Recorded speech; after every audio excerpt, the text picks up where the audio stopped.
Hey guys, welcome to our channel అనగనగా ఓ సినీ పిచ్చోడు. ఈరోజు అయితే మీకు ఒక సినిమా గురించి చెప్పడానికి అయితే వచ్చేసా మామ. ఆ సినిమా పేరే సుందరాకాండ. యాక్చువల్గా ఈ సినిమాని అయితే నేను థియేటర్లో అయితే మిస్ అయ్యా. సో ఈ రోజే ఓటీటీకి అయితే వచ్చింది మూవీ. సో నేను ఈ రోజు అయితే చూసా. స్టోరీ లైన్ విషయానికి వచ్చేస్తే మన సిద్ధార్థ్, తనకి 30 ఏళ్ళు వచ్చుంటాయి మామ. తనకి ఇంకా పెళ్లి కాదు, తను ఎలాంటి లవ్ లోను పడడు. తనకి ఏంటంటే పెళ్లి చేసుకోవాలంటే ఆ అమ్మాయిలో ఒక 5 క్వాలిటీస్ అయితే ఉండాలనుకుంటాడు. సో అలాంటి 5 క్వాలిటీస్ ఉండే అమ్మాయి దొరికిందా లేదా, ఏమైంది అనే స్టోరీ లైన్ మామ. సినిమా నాకైతే డీసెంట్ వాచ్ అని అయితే అనిపించింది మామ.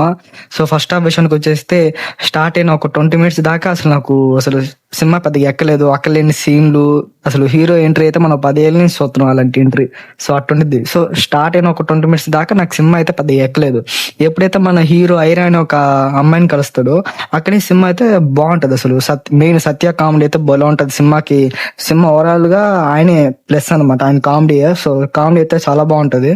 సో ఫస్ట్ హాఫ్ అంతా చాలా బాగుంటది. హీరో హీరోయిన్ మధ్య కెమిస్ట్రీ కావచ్చు, వాళ్ళ కాన్వర్జేషన్ కావచ్చు, అంతా బాగుంటది.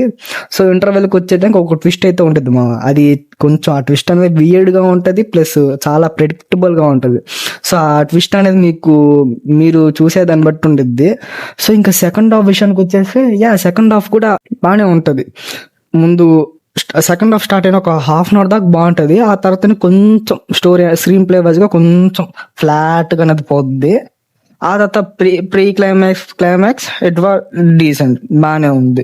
స్టోరీ అనేది అంత పెద్ద స్టోరీ అయితే కాదు మా, నార్మల్ మనం చూసే తెలుగు సినిమాలో రామ్ కామ్ స్టోరీలానే ఉండిద్ది. అంత పెద్ద స్టోరీ ఏం కాదు. బట్ వీళ్ళు చూస్ చేసుకున్న కాన్ఫ్లిక్ట్ ఏదైతే ఉందో అది కొంచెం ఇంట్రెస్టింగ్ గానే ఉంటది మా. నేను అసలు వీళ్ళు ఎలా హ్యాండిల్ చేస్తారో అనుకున్నా.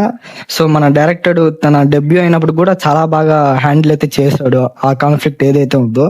సో మనోడు కొంచెం స్టార్టింగ్ ప్రాబ్లం అనుకుంటా, అది ఎలా కన్వే చేయాలో అర్థం కాలేదు. ఆ స్టార్టింగ్ 20 మినిట్స్ వాళ్ళ నుంచి కొంచెం బాగానే చూపించాడు. ఏదైతే మన హీరోజీ చైల్డ్హుడ్ ఎపిసోడ్స్ అయితే ఏదైతే ఉన్నాయో అది అంత కన్విన్సింగ్ అయితే నాకైతే అనిపించలే. అది కొంచెం బాగా చూపించుంటే మేబీ ఆ కాన్ఫ్లిక్ట్ ఇంకా కొంచెం వర్కౌట్ అయ్యేదేమో.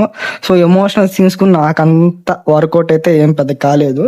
సో బాగానే ఉంది ఓవరాల్ గా. ఇంకా పర్ఫార్మెన్స్ అంటే మన నారా రోహిత్ గారు అయితే కొంచెం ఇంప్రూవ్ అయితే చేసుకోవాలి భయ్య. సో ఆయన యాక్టింగ్ అంతగా ఏం లేదు. సో కొన్ని సీన్స్ లో ఆయన ఎక్స్ప్రెషన్ చాలా ఇంపార్టెంట్. ఎమోషనల్ సీన్స్ అయినా, కొంచెం కామెడీ సీన్స్ గా అయినా ఆయన ఎక్స్ప్రెషన్ పండితే నాకు అక్కడ సీన్ బాగుంటుంది. అక్కడ కూడా తను ఏదో కొంచెం ఆర్టిఫిషియల్ గా అయితే ఇస్తాడు. సో నాకు అంతా ఏం అనిపించలేదు ఆయన పర్ఫార్మెన్స్ అయితే. సో హీరోయిన్ అయితే తను కొంచెం బాగా చేసింది భయ. తను క్యూట్ గా ఉంది. తన క్యారెక్టర్ బాగా రాసుకున్నారు. తన బ్యాక్ స్టోరీ కావచ్చు, తన క్యారెక్టర్ బాగా రాసుకున్నారు. నాకు తన క్యారెక్టర్ బాగా నచ్చింది అండ్ తను యాక్టింగ్ కూడా బాగా చేసింది. సో శ్రీదేవి గారు ఉన్న దాంట్లో తను డీసెంట్ అనమాట, బాగా చేశారు. మూవీలో పెద్దగా సాంగ్స్ బాగాలేదు భయ్య, బట్ బ్యాక్గ్రౌండ్ స్కోర్ మటుకు బాగుంది. సో ఓవరాల్ గా అయితే నాకైతే మూవీ డీసెంట్ వాచ్ అనే అనిపించింది. ఈ సినిమాకి నా రేటింగ్ అయితే 2.8 అవుట్ ఆఫ్ 5 అనమాట. సో ఈ సినిమా మీకు జియో హాట్‌స్టార్ లో ఉంది. మీరు వెళ్ళి హ్యాపీగా అయితే మీకు చూడాలనుకుంటే చూసేయచ్చు. ఇలాంటి రామ్ కామ్ మూవీస్ అయితే మీకు 2 గంటలు అలా టైం పాస్ అయితే అయిపోద్ది భయ్య. సో మీరు ఇలాంటి మూవీ రికమెండేషన్ అండ్ రివ్యూస్ కోసం please do subscribe our channel అనగనగా ఓ సినీ పిచ్చోడు. బాయ్ మావా.